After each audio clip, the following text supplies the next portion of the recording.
Voilà, bonjour, bonsoir, et bandeko. Ici, quand vous amis, je vous salue. Laisse que la grâce de Dieu puisse localiser chacun de vous. Mutunyo soit koko na vidéo oyo, grâce à Nzambe et monaye, bolingo Nzambe et monaye. En tout cas, lelo dozo lingato solo la muke na solo na bino muke concernant cette histoire ya Riti Misamu mwana ya sœur na biso Marie Misamu. Excusez-moi, je vais fermer la porte là. Donc, on va parler sur la fille de notre sœur Marie Misamu, Riti Misamu. Oyo, fiançailles naye na Manix et bouleversé donc badonné na katia communauté et quoi il la kake quoi il la matanga on dirait matanga penzako.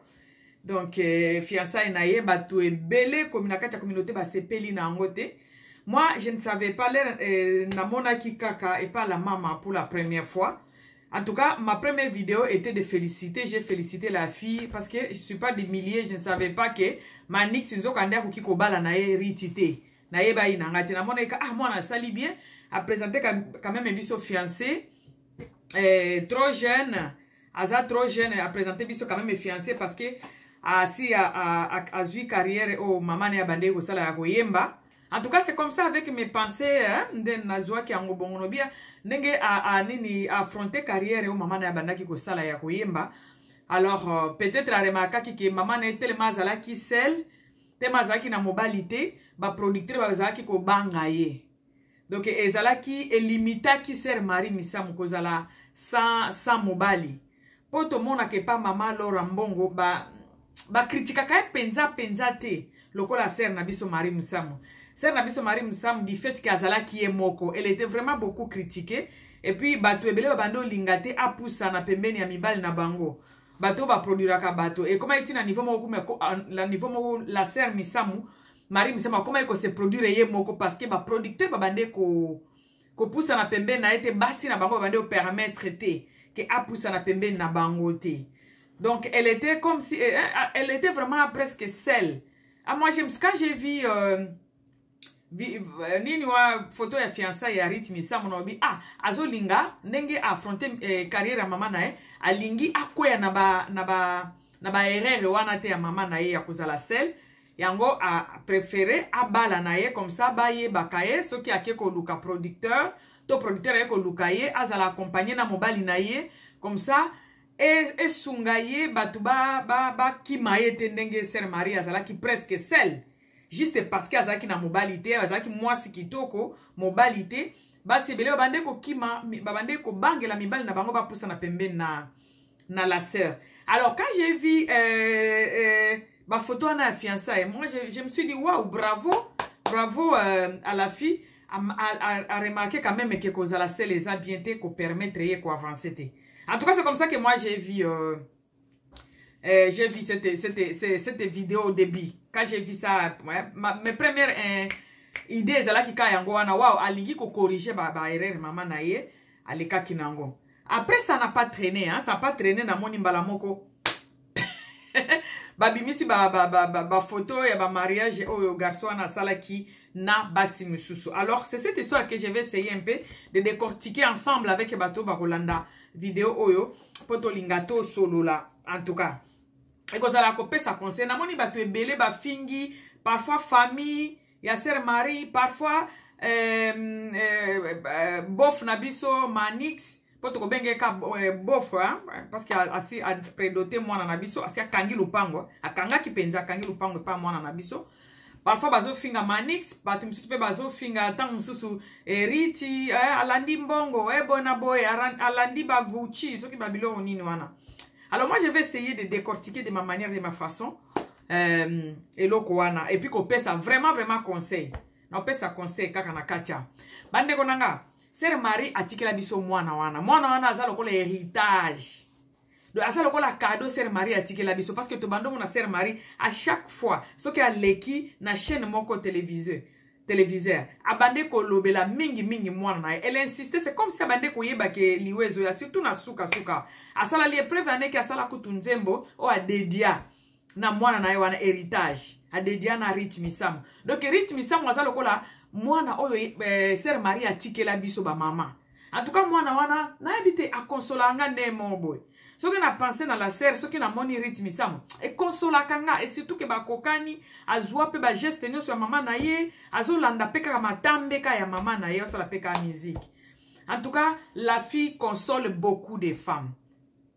Na perte ya Sœur Marie, mwana na ye wana consola ka ba cœur ebele, a pensa ka vraiment ba pota ebele oyo Sœur Marie atika na kati ya mitema na biso. Parce que Sœur Marie azalaki mutu tokoloba te kazalaki olingama na batu nyonso. Parce que eloko aliboso na tokoloba oyo bando tira batu bando linga penza mingi te na loba ba marié surtout bando linga penza te. Ba mario bazana mibali ya bandumba, ba bando linga penza te bazo bangela mibali na bango, akoke kobotola mibali na bango ba biloko wa bongo. Donc en tant que femme seule, ezalaki vraiment difficile que alingama na batu nyonso, malgré qu'elle chantait bien, malgré qu'elle était mutu perfecte azala raté, mais elle était polie, abande ko solana batu, abande ko ba ko vivre na batu. C'est lo batu bazaki kozala pembeni na ye. Et puis musique na ye abande ko penser ko masser ba cœur na biso ko tinda biso to lukanto to lukanzambe quoi. Banze bonne ezalaki éducatrice. Ça nous éduquait aussi, ça nous fortifiait. Et bande ko mema biso na ko adorer nzambe. Mais malgré ça, ka ba ennemi bazanga te, surtout qu'elle était seule et puis trop belle. L'enga na moni, donc cette femme là atikeli biso mwana na ye wana. Rich Misamu azali mwana ya ba mama nyonso. C'est pourquoi fiançailles na ye et tout ici bato ebele. Ça lokola matanga ko et quoi lokola matanga lokola kake. Na kati ya communauté lokola kake biso bato tozaka bato ba milliers te nde to yeba ki mwa mbalo na te vraiment nga na yeba ete na tika pe ko yoka yete na ba YouTube na tika pe ko yoka nzembo te oyo fera yembela ye na uti ko landa le nzembo ngo mutu moko atinde linga ngo awa suki leo na tongo ne na oki nzembo ngo na tika ko yeba ete nga na sepele kana bi gloire à Dieu, félicitations na komaki kutu na page à la maman na komaki félicitations Rich Misamu, je crois que ta maman est fière de toi pour ces gestes que tu viens de faire. Donc, to sepe la ki. Or, bato ya milie ba yeba ki ke aza mobile oke bala rititi. Parce que babimisi kaka ndenge zali babimisi ba photo ya basi mususu a se présenter déjà. Donc, à cela déjà présentation à des familles. Donc, eza déjà comme déjà suspect parce que balobaka il y a pas de fumier sans feu. Yango pe tolobaka omoni réputation ba somba kangote. So ki oyebi ko tambola bien te. À table des années qu'on rattrapé yo. Peut-être aye penza lingi mfiwana et puis lingi penza a changé parce que pour na comment on a changé mais ça bilo comme ça la kaka par vision bo monango pour na mona ka changement au mona ke ba fiwana mi balé abala ki wana alata ki ba bubu ya pembe. Mais avec Rich, c'est comme si elle était vraiment sérieuse. Elle a ba veste, donc absolument penza elle a tina ba veste. Donc elle a kisi lokola et moins changement moko ezali. Mais tellement que réputation kaka esili ko beba. Yango moni ba mama ba boy na mwana na bango. Donc elingi koloba ke toba te la ka ba réputation na biso parce que lelo to lobby, yeba ke lobby to lobby okuna. Réputation oyo baby si lelo e ko rattraper yo. Peut-être moi mbana ye penza za sérieux mais kolanda makambo ya sala déjà ba te bele ba papa na ba mama ba boy. Donc présentation ya Rich Misamu mwana oyo mama na biso Marie Misamu atikela biso mwana oyo konsola ka ba pota a pensa ka ba pota oyo to zoka na liwa ya sero wana bela te to yoka sangwa malade te ka mbala moko mutu akufi boye. Donc mwana wana présence na ye eza lokola elokado moko ba atikela biso présence na ye ata soki tozo sunge ne lokote mais comme on a que sera mwana Sœur Marie azo évoluer bien mwana Sœur Marie aza wana donc azala lokola mwana ya biso ba mama nyos mais d'un coup mariage libala oyo bato ba yebi manix fitire beau fils na biso ba boy na motema moko donc eloko ngo ekoi lokola kake na mato ya bato. Donc ezongisi bato na Sœur Marie soko tali ba benga ngoni ba commentaire. Tu sens vraiment que Batu baza blessé. Batu penza baza blessé. Juste pourquoi? Parce que mobali oyo aye ko fiancé ye azana passé déjà ya mabe.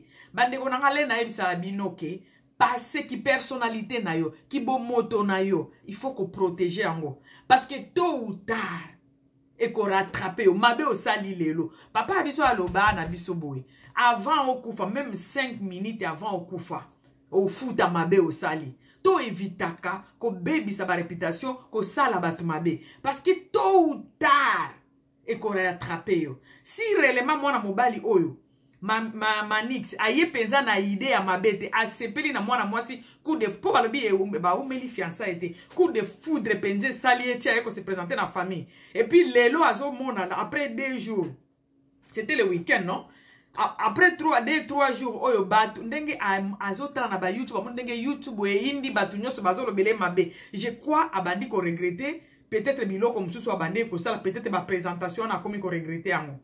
C'est pourquoi mes amis, na ko bandana no wana to éviter ko sala mabe, to éviter ko baby sa réputation.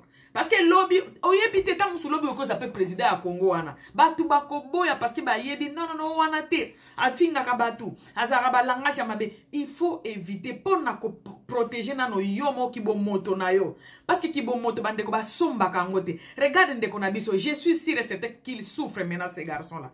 A souffrir si réellement ayaki na ba idée mabe ayaka ki asepeli na mwana mwasi en tout cas azo souffrir penza o sentir ango po modèle wa fingami juste po a se comporta ki mabe juste po ba comportement na ye bato ba yebi ye bato ya milier ba boy parce que ba yebi ye ba bimisi na ba photo ya basi mususu asi a se présenter ki bande ko on s'engage que une fois dans la vie ce qui peut s'engager dans mutu et que simbité. Avant, ça la deuxième engagement, prends le temps de voir pourquoi ça n'a pas marché.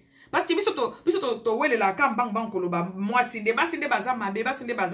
Mais au monde ndenge kona biso ndenge YouTube ya communauté indi parce qu'il se présenta déjà deux fois pas basi. Zwa temps ya koloba eloko yesimbité. Fiançailles nanga mutu yo na bando linga to vivre parce que ceux qui se présentaient pas famille à moi na moi si. Et la kisike oponi ye pona ko vivre na ensemble. Pour ndenge simbité, qu'est-ce que je peux corriger? Qu'est-ce qui n'a pas marché? Et loko nini côté na nga moko nanu et loko nini eza bien te. Mais biso to ye baka bongo to monaka fiançailles neti ne ba oloba oh moi si ami bale wala taki rose robe ya rose wana. Oh ami bale wala taki robe ya rose wana. Il paraît que ezalaki na 2019. Donc, notre frère n'a pas eu même pas le temps. Il y a zonga nano moutoa, zonga non na katina e amituna. Pourquoi ça n'a pas marché? Est-ce que je peux prendre un peu de temps? Tozala kambangu mbangu metala siko ki ko rattraper. Si réellement linga ki mwana na biso rythme samu azo yoka pasi hero. Donc to yeba nano ko tambola. To yeba ko tambola. Alors, eloko aliboso nenge nécessité ngona to yeba ko tambola. Eloko esali biso pasi pourquoi? Parce que bolingo tozala ki nangwe pas sœur Marie. To kolinga te ke mwana na akota na ba désordre. Parce que à partir ya rythme samu to mona ka sœur Marie e consola ka batu ebele. Batu ebele balinga sœur Marie nde ba boy o ba yebi garçon wana ki azalaka na milier. Nde ba boy na motema moko. Alors, hérite aza fille oyo batiki la biso ba mama batiki la biso batu oyo ya communauté to bando linga sœur Marie. Aza lokola héritage. Aza lokola loko batiki la biso mwana biso batiki la biso tato ko kabele loko te mais to mona ye quand même aza bien na place ya mama na ye. Yango bato ba yebi marche ya ndeko na biso ya mobali Manix ba boy penza donc beti lokola kaki na mato ya bato. Ba boy. Donc bandeko to yeba ko tambola tôt ou tard oko futango quoi peut oko futelango yeba te na ndimite ke l'air manisa bande ceux qui manisa bande ko kabana ba fiancé ne wana misusu o akende ko se présenter na ndimite ke ayeba ki ke lelo e ko botela ye oyo e boteli fruit oyo e boteli ya mabe ya ngai oyo na ndimite ke ayeba ki yango to yeba ko tambola bandeko okoko bimaganga na zala kaganga na basakana kananga te ngai mobile soki na sepeli na ete na boaki sakai okokoma na famille msusu ba telemelo balobi non asi abali mingi fi wana mobile na asi abali mingi donc eza eloko il faut to changer yango il faut to mekato zala to tambolaka na koyeba na ekenge o baby sako sumbaka place nyoso te po masumba na yo wana okokende okutango liboso na avenir na yo okokamwa. Place nous sommes comme il faut sumbaka, place nous comme il faut sumbaka. Moi si nous sommes yete, mobali nous sommes yete. Yo kanisi mutu oyo akokani na yo penza ko za na comportement lokola ya yo azalaka. Non. To vivaka na compromise. moninga aza na comportement ne bakolisi na famille mususu yo bakolisi na famille mususu bolingo ekutani sibino mabe na ye il faut yeba ko supporter yango parce que olingi déjà mutu yango mais koloba nga mobala bongo na vanda kana ete nga mwasi ya bongo yo simba te nga na gangi lelo ndeko na biso Manix je crois que gangi na ye aza na chambre nazo mitu na wow batu nyoso balobeli nga mabe pona mwana na bango parce que to lingi te mwana wana akende ko souffrir yango moni batu ba telemeli yango na bato bazolo babozolo bapona ni makamba bato bokota kapona ni tokota tendeni eye na media soki bafanda ki basala ki présentation na bango wana babombi ba photo wana tongeto lobela ngote parce que tongeto mona ngote ndilo siko bolinga mino bokamisa ngo bolo bate tsiko to lobate esi eye na media to lobate ndengeni to loba parce que eye na media donc ba mama baboy mariage wana nazo tanga na ba commentaire batu baboy na mutema moko pourquoi parce que passé ya ndeko na biso passé ya mwana na biso Manix ezalaki bien te bandeko to bongisaka passé na biso lelo na présent passé na biso to bongisaka ngo po lelo to lobby ekangela biso nzela te je crois epesi biso exemple ko gango batnoso baleli pona komba mwana mbalana ba photo ebimi ya ba mariage mibale ya sala eloko mususu na ngena na lobela awa wana eloko aliboso to eba ko kangela ba passé na biso ba passé na biso to bongisaka donc to salelaka ki dignité na biso ki bo moto na ko bongisa ngote po obima gangi non e ko rattraper yo n'importe quand e rattrapaka kaka eloko mususu ba para bandeko na ngai biso ba para makambo na biso ya communauté zali to komisa libala lokola eloko moko boy bana bakoli awa na poto mutu lokola mwana lokola rythme samu wana to yebi mwana wana akoli awa na poto mama na beta lisolo ni faso ki ayaka na 3 soki 4 et pas ndeko ne papa désiré na Londres mwana wana ba anenyo so avandi na poto mais tina niveau ya kokende kozwa mobali na communauté na kati ya milliers mutu ba musicien ba yembaka c'est que mwana mitunaka bana ngo bazalaka intégrité pour moi nous avons intégré akenda ko zongla no batu no ba milliers boendenge nini au moment où yé nanu azolanda nzela ya mama na ye c'est une fille qui prie c'est une fille qui chante yembaka banzembo ya nzambe siko yé eza lokola butu na moi yé siko mutu azalaka na miloko ya nzambe akutani na oyo ndenge nini mutu ba musicien mokili ba yembaka ba kutana ki wapi donc eza bana moko bakoli awa na poto bamsupe babotami awa mais omona mutu abotami awa na français na lingala na français na anglais na allemand ayebi koloba te mais okomi tuna obotami awa to okoli awa yaki na 5 ans mais intègre toi luka bana ya ba âge na yo bototalaka pe ndenge bana misusu ya ba voisin na biso ya mindele bazalaka zwa mwana cette fille a 24 ans si 25 ans. Pourquoi que zo garçon moko boye a outi pe ko sili sa classe azane na 26 ans to 27 ans babandi vi na bango ensemble elinga ki pe sala bien mais bango kaka bana baza kaka wana poto bango ka omona ba musicien kaka bango bazo uta wana poto bazo kendo bala ba théâtre na Afrique bazo uta wana poto bakiko bala ba musicien na Afrique obiki ngana comprendre lo wana te pourquoi nos enfants balinga ko s'intégrer na ba mboko yo to vandi bamsu bezo mona abota mi ame akyo bala mobali na Afrique siko lele mutu wana boza na comportement moko te c'est culture boza na culture sous moko te po yo so mélanger ba culture yango etinda ka omona incompréhension moko makasi comment mwana wana lokola richu wana akoli awat akoli na beglise kuna na baglise kuna bakenda ka ba na nani soki pe noko na désiré azape je crois pasteur na yo ki pe papa na pe aza pasteur mama na yazalaki ko yembela nzambe mais comment ko kiko zo na kati ya milliers wana ya ba chrétien kuluka mutu moko boye mutu moko boye na kati ya milliers oyo fréquentaka mais bango batikala kaka omona mwana avota mina poto ma kyobala mobali na Afrique boze sous na comportement moko te boza pe na vision moko te façon de voir les choses eza ndenge moko te na beglise kuna place ya kenda ka place ya yemba kuna mibali bazala te ya âge na mibali bazate o eza pesa exactement eloko elekaki na Peniel auti Dallas yo mutu ayemba kane na Afrique boko bana na ndeni bo masolo kutu boko bete e osimba na te parce que bozo vivre deux mondes différents E okoma lobby pen kaka ndenge omona rythme sama okende libala na lobby kuno oyoka kaka ayebi kolamba te ya respecta ka mobali te parce que yo okoli okomi na ba comportement mususu tolobi te ke okomi impoli mais ozana na façon mususu de voir des choses po bana poto bazalaka soki amoni kobenga ngona kombo ya siko mutu oyo akoli na Afrique akendaka na Afrique tout le temps zana bandako na Afrique viva presque na Afrique yo kanisi oko vivre na epenza ke oyo sala ka makambo no ya poto wana ko simba te obanda ko lakisi makambo na bino wana ya poto ke yo alobi ayo pozongisi eko simba te.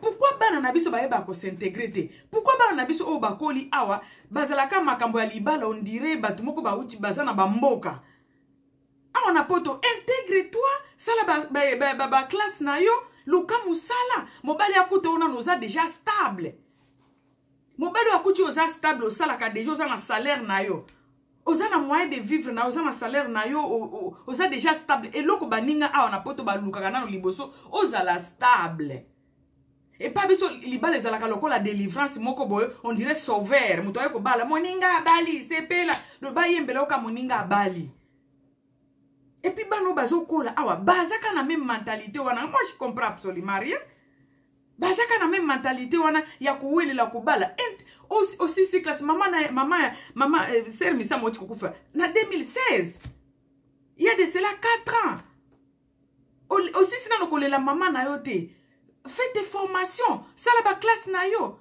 installe-toi ozala stable les oza stable les mobali ya na vie na akuti oza stable ako respecter yo mutango bazolo ba aza frapper siko yo mwana nzambe oyembaka banzembo ya nzambe okende ozo frapper nde ofandi na kati ya ndako obike eza bonzambe te okomo ozo kotaka na babiloko bande ko reprocher pe sœur Marie Rich oza isu mwana mukete Rich oza na ba 24 to 25 ans et si 24 à 25 ans ya Afrique te ya poto awa donc oza mwana ofungwama olakisa kibiso kutu de quoi tu es capable ozu couronne ya mama na yo olati ozo yemba banzembo ya mama na yo ozo interpréter yango voix na yo kitoko donc fi moko mutu nyonso asepela na yo déjà bravo tolobi sœur Marie Misa mwatikela biso penza mwana oyo alandi penza likolo na ye mais olingi pe olanda peka likolo wana ya kotambolaka na bapagano tolobi te ke eza mabe kotambola na bandeko mais okoki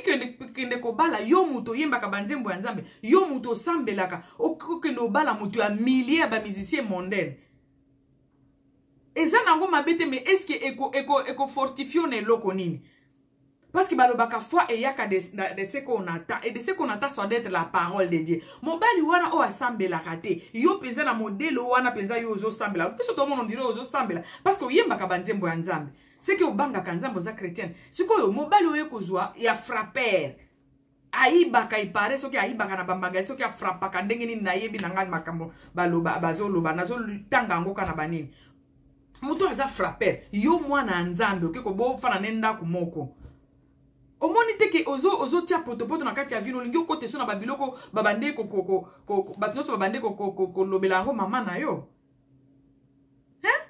il faut kuyeba kopona zela ozala stable luka mobali ya âge na yo bobalani bien sûr bolingo ezalaka yebaka âge te mais quand même osambela kokendaka ba église omonaki mobali kuna na ba église te olingi okotaka na meme likolo wana oyo babande ko reprocher sœur Marie mikolo nyonso yaya pardon balobi omoni libala basalelaka yango choix parce que eza muto bokofanda na vie na yo mobimba a changer yo statut ozalaki fille okomi madame et soki o divorce donc il faut luka muto ya malamu fozwa temps ya koyeba muto wana ozwa temps ya koyeba ye soki ozwi temps ya koyeba muto wana te mbala moko a changer se yo statut obimi mademoiselle okomi madame mama soki pe esimbi kuna na ki madame te okomi femme seule divorcée donc abimisi na ki mademoiselle akumbi yo après inane na ki divorcée okomi femme seule okomi wana na mwana ndenge penyela za kuna na Dallas na bana mibale azo telengana na bango boye na maboko moi kuto otanga te sous ba classe kozala te parce que muto ango atikeli o mwana mibali na biso ya ba africain ba oyo baza nanu ba yebi nzambe penza te il faut ko senga ka penza nzambe ala kiso nani yango ko vanda nae Parce que ezaka facile batikela yo mwana batikela basi kombe baza ba femme sele ah ce que landi be histoire na bango mobala kende kitango so bakisangisa kimbongo mobala ke somba ndako na Afrique akomi kuna abali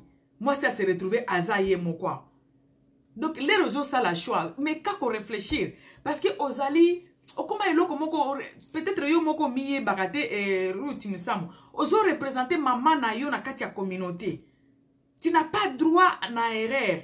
Et puis tu ne mérites pas ce que tu fais là. On mérite loko wana te. C'est lo batu ndenge bazolo ba mutona pona mona kinga moko pe na moni ba photo. O consolaka ba mama ebele du fait que batu ba mona ka ba consolaka e o consolaka ba mama ebele batu na ba papa ebele o ba bando linga ser wana. Ça la choix ya bien kaka ndenge noko na yo alobaki na kati ya mariage wana ke fiança eza libala te. Yo moko moni lere eloko ekoti na media ndenge ekwei lokola bombe. Ekwei lokola sangwa matanga. Au moment où mariage ezalaka eloko ya esengo, batu nyonso basepelaka, batu nyonso babetaka maboko. Mais ya yo to beti maboko ka soki 2h 3h mba moko ba photo ebimi. Et la kisi déjà que nzamba la kisi yo ke mutu wana eza yete. Que mutu wana eza yete rit zwa ta na yo ya ko réfléchir. Okota penza na mozindo luka nzambe ala kisopo eloko batu basepeli mbala liboso na mona mariage batu tu baboyi yango. Oh na communauté na biso mariage ezalaka eloko esengo, eza bénédiction. Mariage ezalaka lokola de libération moko boye. Mariage eza eloko ya lokumu na communauté. Mais tala ndenge oya yo présentation ndenge exali lokola bombe moko boye ebimi buzz. Donc mutu ango poni aza yete. Yo mekasi koko réfléchir. Oza mukolo nzambe pe alakisi yo abimisi yo makambo yango na poisa. Heureusement pe bo bimisi yango félicitations no po présenter mobali yango po soki okende ikana na CCCCCC tito yako se retrouver ke bo sali présentation na bino bo lakisi batu bo bimisi yango na ba YouTube te to ngeto se retrouver ka okomi na ndako ya mutu yango batu bakomo regretter. Mais nzambe alingi yo ndenge abimisi yango boye omoni réaction ya batu nyonso. Et réaction ya batu oyo ete ya yo. Mama, sentiment et bomaka. Sentiment on a yo. Surtout na côté à bolingo. Faut que yeba ko maîtrise kango. Sentiment ba maîtrise kango. Bolingo ba maîtrise kango. Faut que ko maîtrise ango te okozala bibala bala. Ndenge ye moko manix ya zosala. Avant ya ko s'engager na mutu. Il faut ko zwa temps ya ko réfléchir. Munde la beta kata 5 ans ya fiançailles. Ata 10 ans ya fiançailles. Donc omoni yo moko ndenge eloko ekwei lokola bombe donc batu ba sepeli na ngote batu tout moli ba pota ya Sœur Marie ba mama ebele ba leli ba kanisi Sœur Marie donc Ruth Misamu zwa temps ya ko réfléchir kota na mozindo zwa temps ya ko réfléchir kende penza à profondeur ya makanisi na yo loba eske zero na olanda yango. Parce que libala ezalaka esengo ya yo mbala liboso na communauté na ngana mona libala batu tu balobeli yango esali buzz. C'est que nzambe alingi o réfléchir, zwa temps ya ko réfléchir, zwa temps ya ko raisonner. Batu balingi libala oti. Zwa temps. Heureusement que ezana no fiançailles. Ndenge batu bazoloba ke oza soki Rita mbo ifo za lazana zemi tout ça là mama ato za na zemi esi ekomi oyebaki nzela te okoki komi boma pona okiko bala mutu te ke mutu batu bazoloba ke azama be obali eka po oza na zemi te po yo pe mama no akolisa yo moko okipe kokolisa mwana wana na tanda ozoluka malembe oyeba ko se prendre en charge et puis oyo kutana mobali moko oyo azana ba problème te. Parce que balobaki y a pas de fumée sans feu. Parce que ceux qui ont la histoire te batu benge baloba pété. Passer na yeza bien te. Parce que ba preuve ezali ba photo ezali ba présentation. Ba fi wana nyoso bazaka mabe. Ba fi wana nyoso bazaka kamabe. Aza déjà na bana soki 4 soki 3 nazo yoka bazo nazo tanga bazo koma na ba nini na ba commentaire. Est-ce que na âge no koka kozala mama ya bana 4 déjà? Obi omonte ke aussi sina no kolela mama na yote ozana ba souci na ba blessure olinga komi kote su na des omoni vie soki yo moko oyebi ko tracer angote okokota na bulu yeke moko ondimate. Vie ezala ka ba calcul, vie ezala ko la ezala ko mathématique. Ce que oyebi ko travailler en moti que oyebi que 2 plus 2 eza 4. Comment on peut comme on a 4 on a ça passer par 2 plus 2. Est-ce que 3 plus 1 on peut sanga 4 té? Est-ce que 6 moins 2 on peut sanga 4 té? Vie eza bongo, vie eza calcul, vie eza mathématique. Bakendaka na ngulu te nzambe akosala nzambe akosala. Ya ngo mona bana basi ebele ba passer bazola la bana ngona ba église kuna. Parce que yozolo ba ose la nzambe asala nzambe asala nzambe apesi yo déjà bongo. Potentiel nzambe apesa biso mitu ya ko réfléchir. En te voyant comme ça, Rit, so mto atali yo boy, on sent que oza intelligente. Et puis, senga sagesse c'est pas nzambe tout nzambe est-ce que vraiment mobali yo ko la kise kana kati ya communauté boy, communauté mobimba eziki etumbami. Batu tout balobi ma mutu moko alobeli mwana mbalo wana bien te. Bolingo ezalaka boumbu te. Bolingo ezalaka sentiment okipe ko doser yango mais ka o doser nano mwana. Na likambo ekomeli o doser yango Riti to linga kayo. Ata soki ba mama bapesa ko eloko te mais di fait ya komona yo kaka. E consola ka mitema ya bato bande olinga mama na yo. Sœur Marie nano aumeli te. Sœur Marie za 4 ans lelo depuis akufa. Okoki ko sala bat ko sala oyo salite. Peut-être yo yebaki mutu wana te nzambe a permettre yo abimise na poisa. Po mutu mobimba mutu moko te azolo bela bien te. Et puis papa na biso soki manix soki manix. Vraiment, yo mwasi ko omoni okobala ka mwana Sœur Marie Misam. Mwana penza Sœur Marie Misam o azana besoin ya mwana ya âge na eba kola ensemble parce que mwana wana azui choc. En d'abord akola na papa te. Papa na bango na maman bango bakabwana akola nde pa banoko. À la voix au moins penza que affection ezala penza mingi te. Aye ko kufisa mama na briske ya mort ya briske boye ya mutu bomoni ya belité de mwana na zana ba choc. Eza yo mutu ya communauté ndo ko sala mwana wana eloko wana boye bongo te. Il paraît que ozala ki des producteurs. Au moins te que o abusé na autorité na yo likolo na ye. Oyaki pona ko produire mwana siko obandi ko coucher na ndenge nini. Okomi tina niveau ya ko bala ndenge nini. Donc o utiliser o abuser na autorité na yo likolo na ye. Eza bien te. Donc moi si yo moni pesa na communauté pesa congolaise o mobimbo. Moi si yo moni o bala ka eza rich wana. Na kota la bino boza mukolo makasi ya rich. Ozana bana soki 4 boy vraiment oyokela mwana wa mwasi wana mawate ndeko nanga doze na bolingo ngo na mwana wana bino moko iyo na riti bomoni ba réaction ya bato boza bato bolingo emema bino te po bolingo kiko mema mutu te mutu oyo akelami na nzambe mutu oyo asambelaka ayebaka ko maîtriser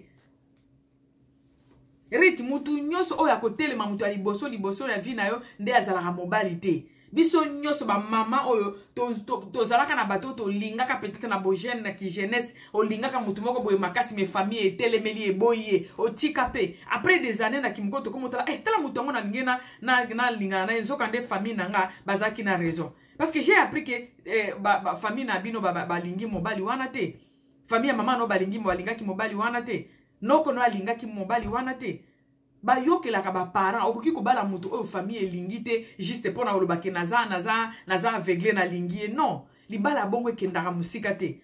Oza un exemple kutu ya Peniel bino bana apoto boka musanga bokomo kenduluka ka mibali ya komi biba mibali ya ba nini ya millier pona nini mibali ya ba congolais oyo ba bota mi pe na poto lokola bino ba koli pe awa baza ba sala pe ba formation ba s'intégrer bazala te. Baze belé awat. Bala muto boko kola ensemble boko avancer ensemble. Et puis na communauté nenge bo kimela ka mabala on dirait ezaka po na communauté biso zaka libala kaka non. Ya momoni mibali pe ba monela ka biso parce que mobali ya bali yo akomi yende aleisa ka yende asa ila ka yo so yende asombela ka tout. Mobali faut kuta yo zo stable. Si mobali akuta oza stable, a monela yo te libala na pesa la ka rare po ekufa. Lukana noza la stable ba wele la kalibala nanu te baba nangana noza la o se stabiliser nanu o stabiliser makamuno komi stable comme ça les robali mobali bokomi ko sepole ka entre bino o mona équilibre za na kati ya foyer libala bongo za la rapasi po ekufa Mais la communauté n'a pas comme tout le monde a moins bon mot pour influencer yo, assombeli au moins Gucci, ce qui Gucci na bino babilo ba marque na bino bolinga kawana alimbala moko omi pesi. Mama bala ni na ba matériel au bokenda royo. Ezaka na no care, lingande mutuana, zala na no stable yo moko mutu. Ezala mwasi ezala mobali ba se stabilizaka liboso. Ndesiko partenaire na akoya. Comme ça comme on a besoin na pied d'égalité, égalité ezali. Équilibre koza na kati ya foyer. Mais soki mutu moko ande azo sala sala comme on lokole esclave na ye.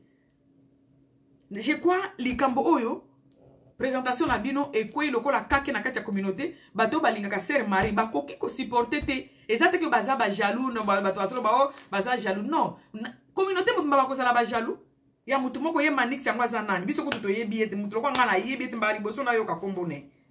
Nga kuna lobaki félicitations na komaki déjà félicitations na katia le na moneka ba vidéo ya libo ba photo ya liboso. Na ebieta batu baza ba jaloute, batu soki 4 5 déjà ba lobi likambo moko c'est que il y a la vérité quelque part. Il y a pas de fumée sans fait. Rythme ça mo zoa temps na yo réfléchir. Au moni yo moko résultat, boko ici boaki ba photo na YouTube tala résultat. Et ça ici batu nyos ba analyse. Ba mama ebele ba leli, ba papa ebele ba regretter ba leli. Mutu nyos wa kanisi sœur Marie misam. C'est qu'il y a quelque chose il y a bien té. Oh mariage pas biso za ke sengo. Mbala liboso na mona mariage leli si batu. Oza mukolo réfléchir. Moi ce que commis déjà majeur, commis déjà na ba 18 ans. Okomi mukolo comme réfléchir.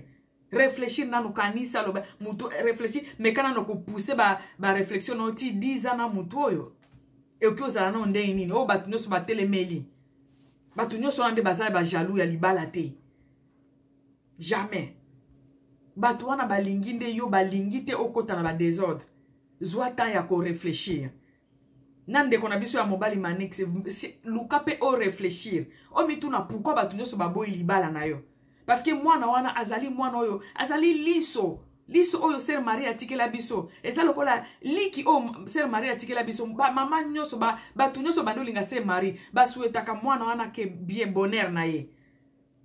Alors comment na comportement na yo ba mariage aussi au sala bana aussi au bota mwana wana azana ba blessure biso so toza ba témoin ya ba blessure ya mwana wana ke mama na yakufika boya mbala kata ya mbala kaka boye sœur Marie akei mwana nazana na ba blessure ko kotse na ba makambo na bino ya ba miliete pardon yo kela mwana ana mawa luka mutu mususu luka mwasi mususu boy ba ko doser te bo doza kana ba bolingo bandeko pardon riti dozer na bolingo wana luka nzambe kota na mozindo o baloba kasi fe msu kota na mozindo yemba ka banzembo ya nzambe seke osambelaka kota na mozindo nzambe alakisa yo.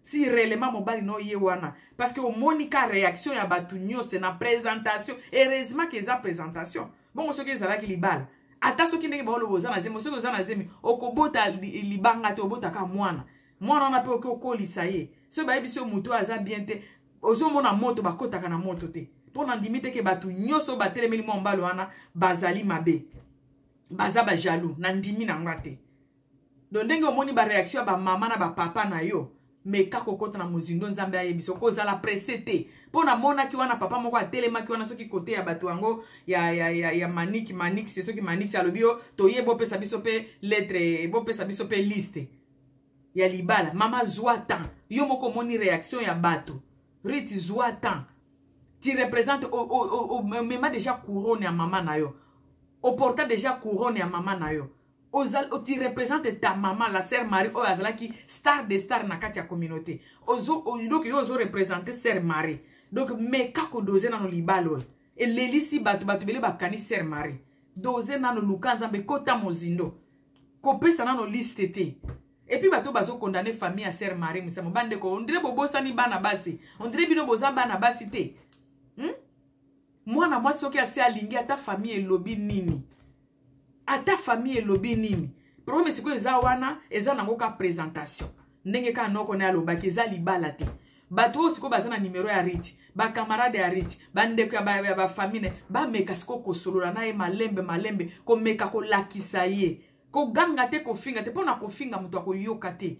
Mutu ayoka kandelera bazo pese conseil na ndenge ya motema akokita ko lakisa ye vi ke la bi mama tala tala siko mutu oyo olingo bala lelo mais tala siko 10 ans mais kako kalkina no 5 ans na ye e ozala ndeni yo zana eloko nini yango oyo akute pa basi misusu wana te mutu soki aza aventurier yo mutu ko changer yete po moni mutu oyo aza mutu malamu babota makana motema na biso to bota makana tozana motema na biso nzambe atia biso yango deja na kati mais mutu oyo azana motema moto lelo abali yawa lelo